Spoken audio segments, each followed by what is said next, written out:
Welcome to Who's That Pokémon, the only twice-weekly Pokémon anime rewatch podcast on the entire internet. If you didn't know, this is a retrospective look back on the Pokémon anime series, episode by episode from the very beginning. This show has been airing for over 20 years now and has over 1,000 episodes, yet it seems to get a bit neglected by Pokémon fans, so I thought it was about time I booted up a podcast and, gave it the proper love that I think it should actually be receiving. This week, we are reviewing episode 4 of Indigo League. It is titled Challenge of the Samurai in, Western countries, and the Japanese original title is pretty similar. It's Challenge of the Samurai Boy. So a bit of trivia already here for this episode. This is actually the first episode to not have the word Pokemon in its title, so they really wanted to get the Pokemon name out there with the episode titles in the first 3 episodes, but here they've just gone with Challenge of the Samurai. And we'll not see Pokemon, I think, in the title very often after those first 3 episodes. So this episode first aired on April 22nd, 1997 in Japan, and in the United States on September 11, 1998. And on this day in Pokemon history for the Japanese air date, Diamond and Pearl were released on the Nintendo DS in the United States in 2007, which I kind of fell out of Pokemon between sort of Emerald and Diamond and Pearl. I did play Diamond and Pearl, but I never had much of a connection with them. I'm not sure why. I played through them like once, and then I remember I played through it on an emulator I did a solo run with Manaphy, which I don't know why. I thought that would be a bit of fun. I did that in the school holidays in between my graduating from primary school and going into high school, so I really don't know why I did that, but I guess I was filling in some time on the school holidays.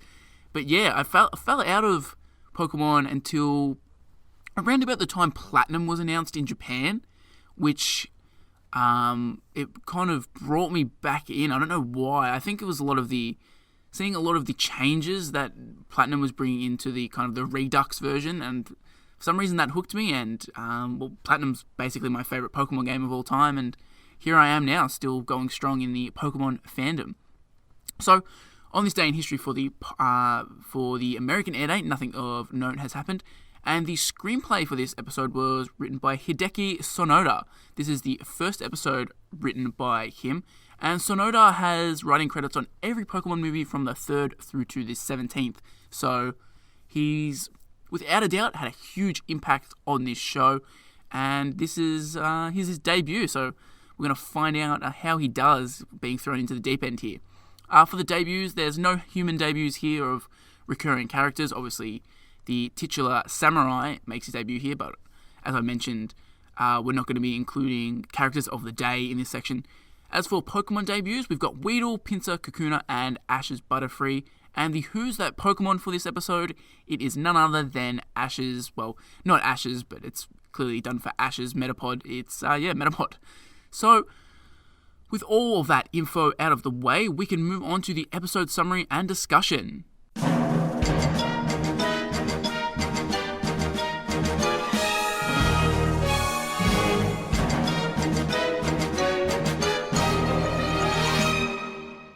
So before we actually get into the episode here, we kick off with a bit of a recap of the first 3 episodes, which I think it's a pretty good idea. It's a nice way to keep kids in the loop if they may have joined in a little late. They didn't get a whole bunch of advertising and then jump in right away, and maybe they heard word of mouth from their friends on the playground about this cool new thing. So they jump in at the 4th episode and they really haven't missed anything because they're able to boil down the first 3 episodes, which have quite a lot of character development and plot in them, into a bit of a recap here. However, it is a little bit lengthy, which means there's only roughly 19 minutes of new content in this episode, which I actually found a little bit frustrating. I think it does affect the episode a little bit in the long run, but you've got to weigh it up, like having those extra couple of minutes so the episode's better, or catching up kids, which was a pretty big thing back in the late 90s and even right through the mid-2000s. Basically, if you missed an episode, you were screwed. It's why clip shows were a thing. Like, you'd see The Simpsons do a clip show every couple of seasons, because unless you were catching these episodes in like syndication or on reruns, you didn't really have a way to see them again unless you were taping every episode vigilantly. So I can understand why they did it. It's a little bit annoying, but it's understandable. But we move on to the actual episode here. So we see Ash, Misty, and Pikachu continuing their way through Viridian Forest. Misty is going to let out a shrill scream, and Ash turns to find her in a tree because she saw a bug-type Pokemon. Though he makes light of her fear here and doesn't really... he's continuing to just dismiss Misty's phobia of bugs as something to be laughed at. After this, Ash spots a Pokemon, and it is Weedle. He decides he's going to actually catch it, and he's forced to send out Pidgeotto because Pikachu is sleeping. Misty walks off, only to end up encountering a stranger named Samurai and his sharp sword. When he asks if she is from Pallet Town, Misty realizes that the stranger is looking for Ash.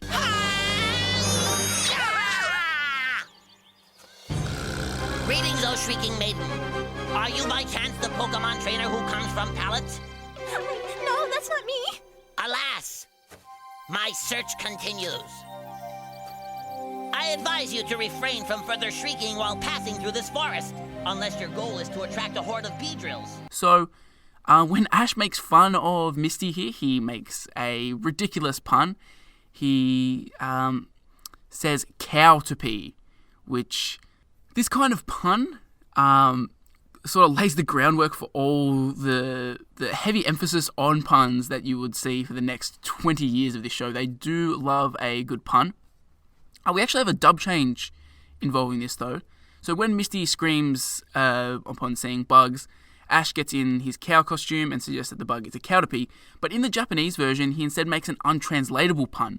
Misty says, mushi, mushi, mushi, mushi, which means bug, bug, bug. Ash then says ushi, meaning cow. So it's a bit of a play on words of bug and cow sounding pretty similar, basically almost being the same word in Japanese. Obviously, that's not translatable, but I think 4Kids actually did a damn good job with getting a usable joke out of this with the Caterpie pun.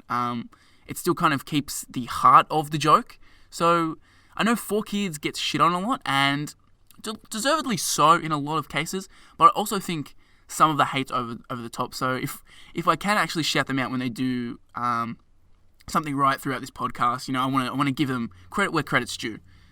So Ash is really focused on Pokemon catching here, which is something you don't really see later on. He's basically, every time he's seen a Pokemon, he's been like, yep, I'm going to try and catch that, which we definitely don't see later on. And I'm thinking as I go through these early episodes that maybe they were going to lean into this heavily at first.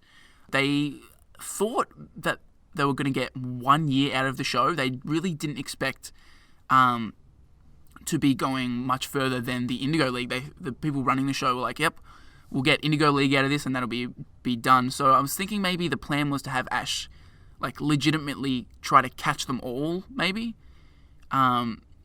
which would have made a lot of sense if you were going to just have that be your one season. You would kind of want Ash to kind of tick all those sort of boxes. So I could see that happening. I've found it a little bit strange that Pikachu is so disobedient here, like he wants to sleep, and throughout this episode he's being a bit of a pain in the ass. He's being sort of like Charizard would be later on, and he's sort of reverted back to how he was in the first episode, which, I don't know, there's no real reason for it other than to like kind of create convenient plot devices for Ash, which, I didn't really like it. So Samurai, we are introduced to at the end of this little scene here. I think it's a hell of a character design for our first character of the day.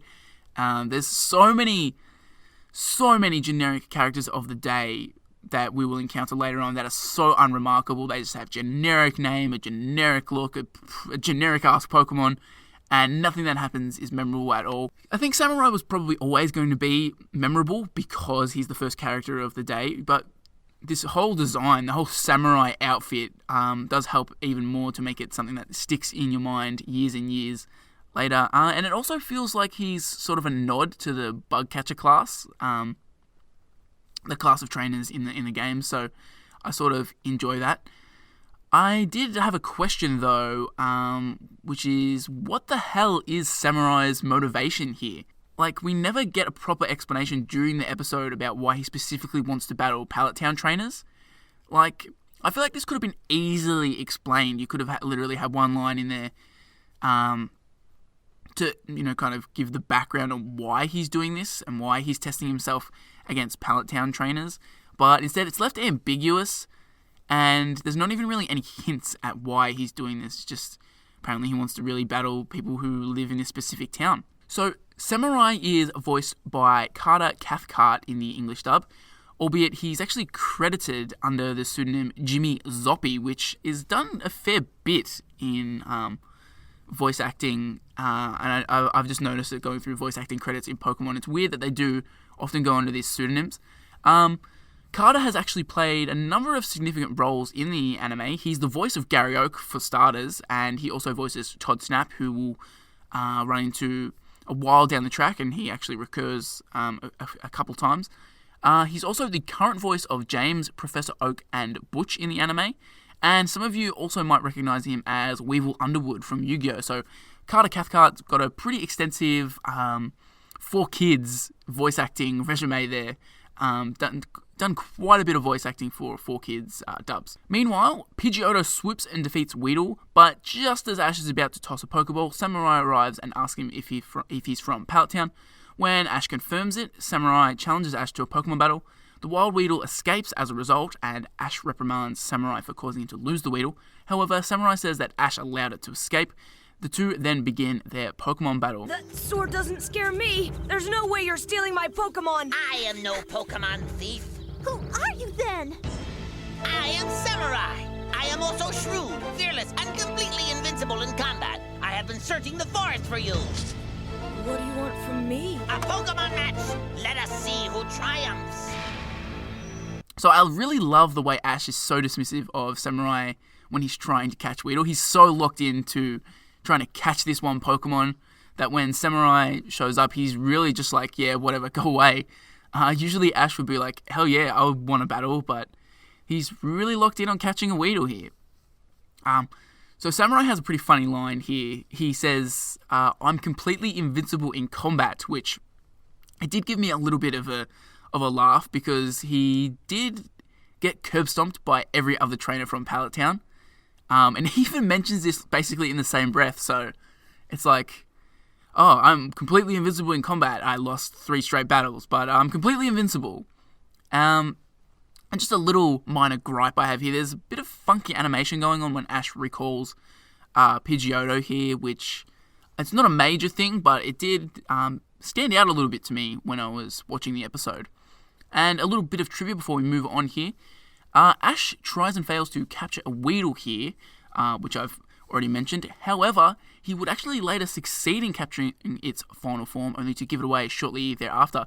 He does this in the bug catching competition in Johto, and then gives away Weedle to Casey, who eventually evolves it into Beedrill, and it's got that black and yellow colouring that she loves from her beloved Electabuzz baseball team, so it only makes sense. Ash uses his exhausted Pidgeotto that had just battled against Weedle against Samurai's Pinsir. Pidgeotto uses Sand Attack, but it is defeated pretty easily by Pinsir's Tackle. Ash then sends out his Metapod, which wins a battle, surprisingly, after its Harden breaks Pinsir's pincers. Samurai sends out his own Metapod, and the two Metapod continue to use Harden in a battle of willpower, leaving Misty and Pikachu wondering if the match will ever end. After spotting a Beedrill swarm, Samurai recalls his Pokemon and flees, though Ash checks his Pokedex for details on the Beedrill, because gotta get those Pokedex numbers up. A Beedrill then kidnaps Ash's Metapod, despite Ash's attempts to return it to its Pokeball. Pikachu shocks a Beedrill, and Misty grabs Ash to start running, catching up with Samurai. They hide amongst some shrubs, only to encounter a hive of Kakuna. When the Kakuna evolve into more Beedrill, the group flees to Samurai's log cabin. A lot of notes on this section here. A lot happens. It's pretty quick to sum up, but yeah, there's a lot happening here. I did think that Pidgeotto being tied after such a nothing battle is lame. It barely even breaks a sweat while battling Weedle, but then when it's sent out to face Samurai, it's completely exhausted, which I didn't really like. I thought it was a bit of a cop-out, kind of like Pikachu being disobedient. I really feel like it should have been dominant here, but I guess I'm assuming they wanted to take away Ash's type advantage that he has by having a Pidgeotto over a guy who's using bug-type Pokemon, so it makes sense, and it's kind of just a means to an end to getting to the Metapod Harden battle, which has actually become pretty iconic within the fan base. The cutaway of Samurai's Pinsir just like straight up murdering Metapod is absolutely brutal here. It's Ash imagining Pinsir literally cutting Metapod in half here, and like that thing is 100% dead in that imagined scenario. It's so brutal. Similarly to this, Pinsir's breaking off is pretty brutal too. Like, you visually just see those pincers crumbling, which we do see some pretty brutal like hits in the anime and that sort of thing, but never like its physical body is like breaking there, which that is definitely hardcore, an underrated hardcore moment in the anime.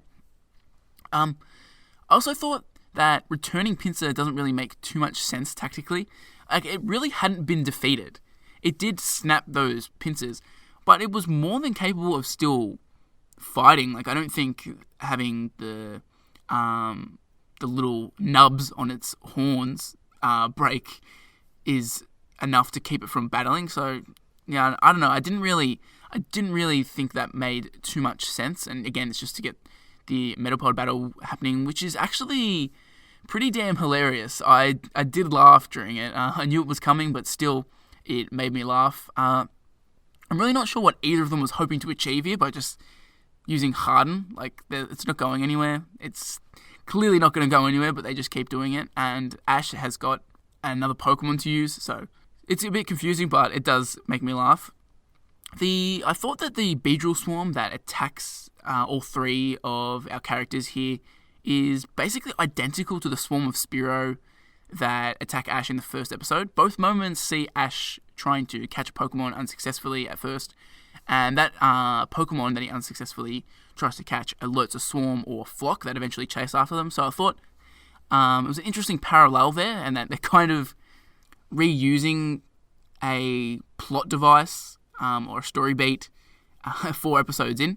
I also thought that the Beedrill have got to just be absolutely stupid as hell to not see them when they hide in the bushes, because, I mean, they were right behind them and then they just zoom past. It's not done too great, the animation and kind of the flow there. Also, I had the question of, why on earth do the Beedrill kidnap Caterpie? It really didn't make any sense to me. They just kidnap it but don't do anything with it. They just drop it at the tree. I guess maybe they were trying to lure Ash in or something. But yeah, I don't know. You've got to do a lot of mental gymnastics to sort of have it make any sort of sense. I do love the Hive of Kakuna section. I think this is one of the moments where I don't mind them having evolution being depicted differently than it usually is, and having the Beedrill emerge from the Kakuna. Because I think it actually makes for a pretty cool and kind of scary moment where Samurai, Ash, and Misty are kind of trying to infiltrate their way in, and then all of them start kind of being released. It's kind of like when the face huggers emerge from an egg. It evokes kind of that sort of emotion. And finally, at the end of this little scene here, I thought it was weird that Samurai owns a cabin. Like, that's pretty strange. This dude looks like he's 10. He's definitely not an adult, but he owns a full-on cabin, which it's definitely a little head-scratching there. I know I'm kind of nitpicking here, but it is a little bit weird. So we've got a few trivia and errors here. First up, this episode actually features the first ever anime move error, as Pinsir cannot legally learn Tackle in the games, but Samurai's Pinsir manages to use it here. During the Metapod versus Metapod battle, each side uses Harden in a futile attempt to defeat the other. However, there's actually no need for them to be doing this, because Ash's Metapod should technically know Tackle because it evolved from a Caterpie, and it does in fact appear to use this move later on to protect Ash from a Beedrill's Twin Needle attack, so a little bit of a continuity sort of error there. As for some actual errors though, right before Ash and Samurai battle, Pikachu says his name, but his mouth never actually moves, and also the hole that a Beedrill makes in Samurai's cabin disappears in the next shot, so nothing too major, but they are there, and they are actually pretty noticeable. Samurai rebukes Ash for putting his Metapod in danger, then admits that he lost against the 3 other trainers from Pallet Town, which includes Gary. However, he insists that Ash is a novice, and Ash keeps quiet and promises himself that he will find Metapod the next day and will look after it better from then on out. During the night, he is unable to sleep and can only think about his Metapod. I hope you've learned your lesson, novice. Your letting that Weedle escape almost cost our lives. Take back that novice crack. I do take it back, because not even a novice would abandon his own Pokémon as you did. I tried to save Metapod. I think that Samurai is unnecessarily mean to Ash. Ash didn't in any way, shape, or form abandon his Pokemon, but Samurai really digs into him and implies that he just let Metapod go and basically gave it up, which is so far from the truth. I thought it was really unfair that he ripped into him like that when Ash did try really hard to get his Metapod back. Obviously, we do get another mention of the other trainers from Pallet Town and Concrete evidence that they actually have starter Pokemon, because we see during Samurai's speech that we see that they have the Charmander, Squirtle, and Bulbasaur. And a little bit of trivia here: when Ash, Misty, and Samurai are settled down for the night and Ash is shown to be awake and worrying about Metapod, Satoshi, Ash's Japanese name, is seen to be written on his sleeping bag. So early in the next morning, Ash begins his search for Metapod. He sees him lying in the base of a tree surrounded by many Kakuna and attempts to sneak forward through the grass towards him without alerting the Beedrill swarm that is so close by. However, he is interrupted by Meowth, who jumps on the back of his head. A moment later, Jessie and James appear on a cliff overhead and launch loudly into their motto, ignoring Ash's warnings that they will alert the Beedrill.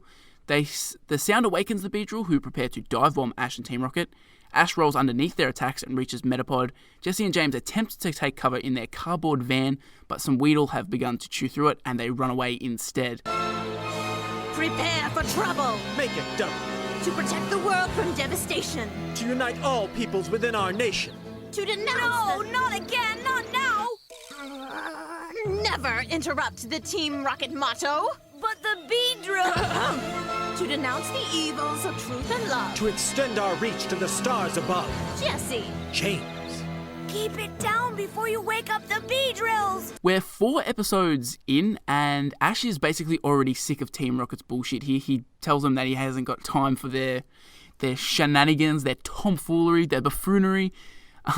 So it hasn't taken long at all for him to just be like, you know what, can we skip the pleasantries? I kinda have to save my Pokemon here, which I really enjoyed. And actually, fun fact, this is the very first time the Lions prepare for trouble and make it double included in Team Rocket's motto. So I never knew that it took until the 4th episode. They do have little unique variations on the motto the first few episodes. It's not the proper motto, and they finally settle into a groove that they are basically going to be repeating ad nauseum for 20 years. I've got an error here too. When Ash sets out the next morning to look for Metapod, Meowth kicks Ash in the head and scratches him. After Ash starts crying from pain, Jessie and James are shown on top of the cliff above him. Ash then runs off after they finish reciting their motto, during which time Meowth is still next to him. However, when the camera cuts to Jessie and James jumping off the cliff and running after him, Meowth is shown jumping off with them. So they've kind of messed up the placement of the characters in the scene there. I felt like in the episode, I didn't really notice it though, because I thought it cut so quickly that you don't really fully kind of focus on where Meowth is. So, again, in the scheme of things, pretty minor. And Ash attempts to recall Metapod to his Pokeball, but he shakes in disagreement. With a Beedrill fast approaching, Ash runs with Metapod in his arms. Again, shades of the very first episode with Spearow and Pikachu. Seeing a look of sorrow in Metapod's eyes, Ash realizes that he has lost Metapod's trust. Ash attempts to explain what happened, saying that losing Metapod was all Samurai's fault. However, Ash suddenly realizes that he's lying to himself and to Metapod, and admits that losing Metapod was his fault and his alone. Ash is upset upon realizing that it was his carelessness that put his Pokemon's life in danger, and amid tearful apologies to Metapod, he sincerely promises to take better care. As Samurai, Misty, and Pikachu arrive in a protective bug net, Metapod leaps into the path of a Beedrill's Twin Needle, spearing Ash. Ash cradles Metapod, thinking he has been badly injured, but he instead begins to glow. The hole in his shell has triggered Metapod's evolution into Butterfree, and Ash gazes happily as his first ever fully evolved Pokemon emerges, and even Misty isn't fearful, going so far as to call Ash's Butterfree beautiful. Are you hurt? Are you okay, Metapod?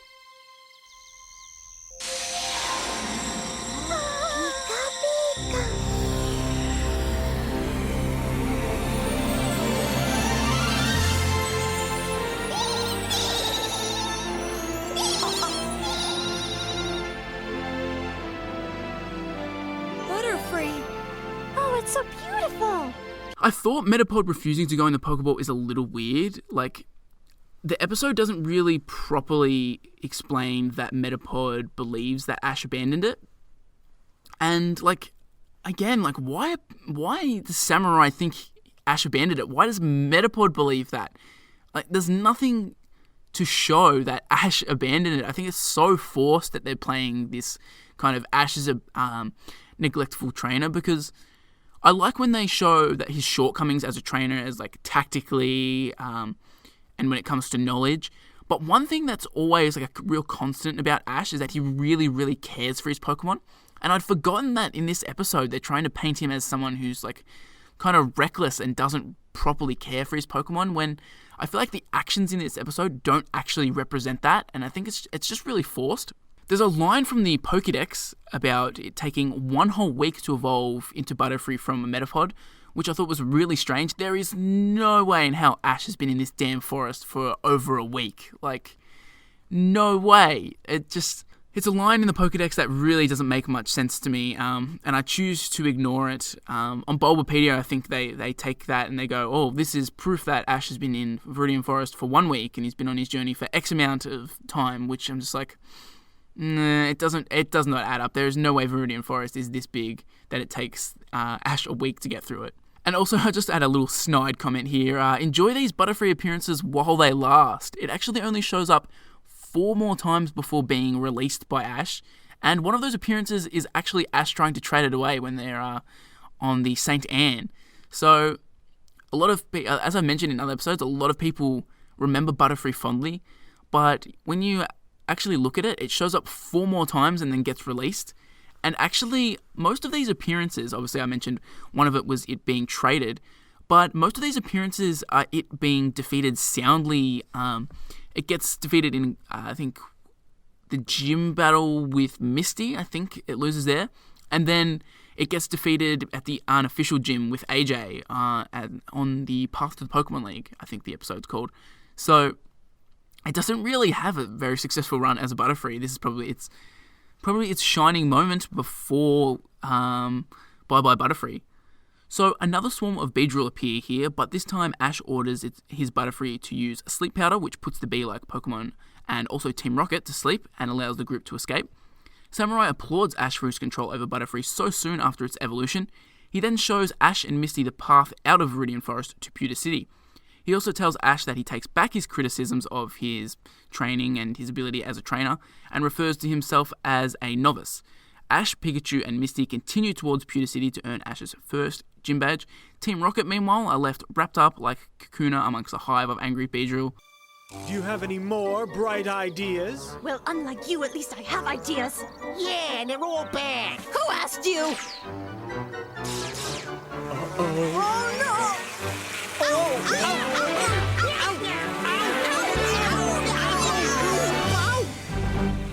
I've got to say here, this ending shot with Team Rocket, just what in the ever-loving fuck was Jesse's idea at the end? Why the hell would you willingly string yourself up in the Kakuna / Beedrill hive? Just, Jesus Christ, Jesse, get your shit together. It's really actually a weird shot and moment, because it kind of seems like they're there against their will, which would imply that, like, what? Either the Kakuna / Beedrill somehow hung them up there, which wouldn't really make sense to me. Or, I mean, Ash, Misty, and Samurai hung them up there, which again wouldn't make much sense.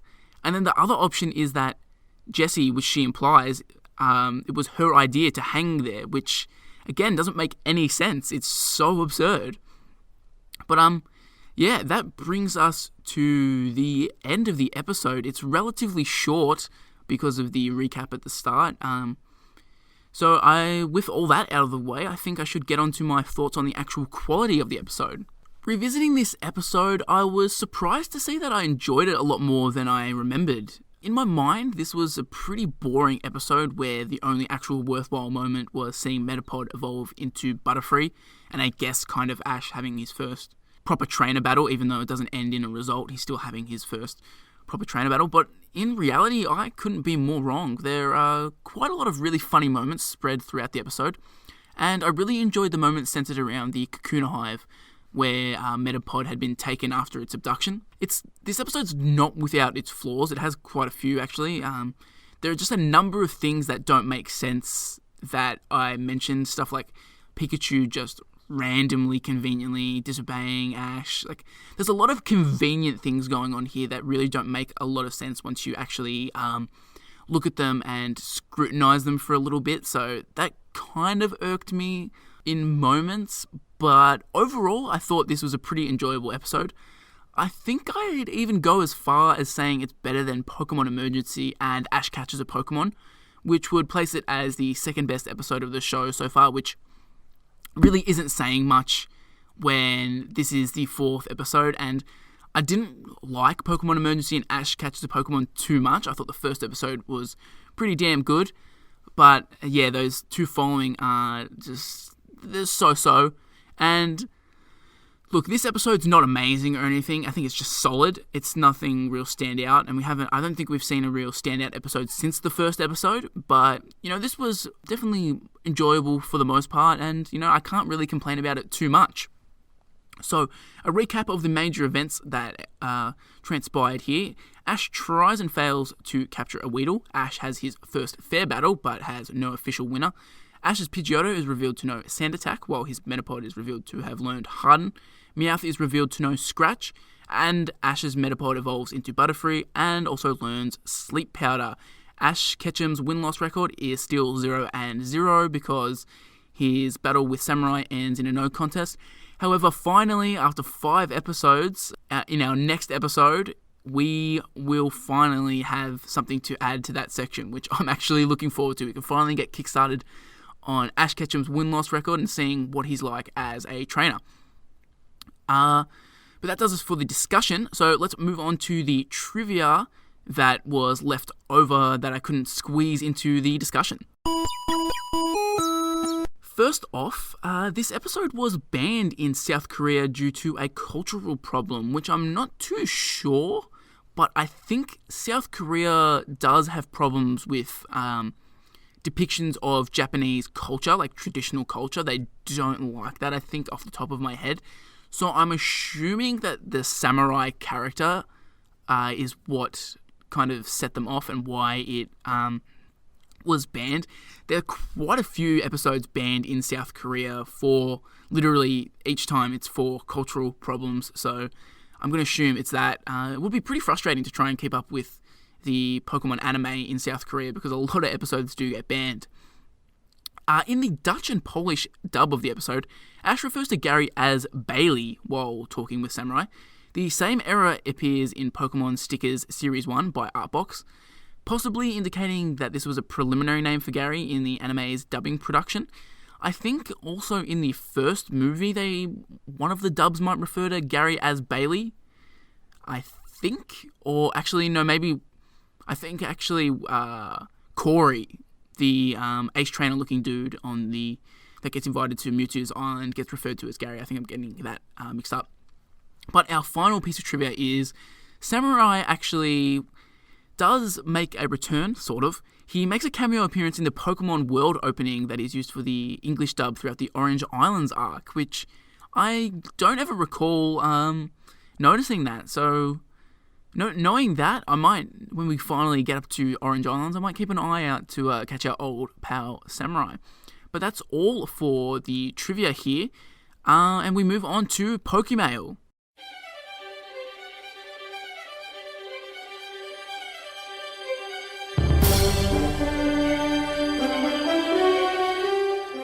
So the question of the week I should say the question of the episode, because there's two questions of the week technically. The question of the episode is, who is your favourite character of the day? It's a pretty wide-ranging question. There are so many characters of the day, and honestly, I don't know if I can actually pick one. I think I haven't rewatched like Hoenn and Johto and all those sort of regions recently enough to kind of remember any characters of the day, so I'm going to be biased to earlier stuff. But I think Gen 1 actually has the best and most interesting characters of the day, probably because like a lot of their ideas were fresh. There wasn't anything for them to rehash. Like everything was on the table because the show had just started. I think Johto has terrible characters of the day. It's a region that's mostly filler, and look, filler can be good. Filler can be really interesting. I think there's a fair few entertaining filler episodes in the Kanto saga, but Johto just does it so poorly. Their characters of the day are so bland, and I mean, I'm willing to be proven wrong once I get up to Johto in this podcast. But yeah, I don't really like it. I think Kanto, you basically can pick any of the characters of the day there, and you're probably going to have a decent enough choice. But I'm interested to see who all of you think is the best, or who's your favourite character of the day. So that just about does us for this episode. Thanks for listening to Who's That Pokemon. I really hope you enjoyed the show. If you're not subscribed to the podcast, you can find us on Apple Podcasts, Spotify, Stitcher, YouTube, and pretty much any podcast service except Google Play for the moment. You can also find the show on Twitter at Who's That PKMN Pod. And you can keep up with the latest updates there, all my various postings about Pokemon. And if you want to follow me personally, I'm on Twitter as @SourceMarlo. But yeah, that's all for this week. I really hope you join me again next episode as I take a look back at Showdown in Pewter City. This is an extremely notable episode, as it's the episode that debuted Brock, as well as featuring Ash's first battles that actually end, and also his first battle at a gym and winning his first gym badge. So much going on, and I really hope you join me for what is sure to be an absolutely bumper, jam-packed episode.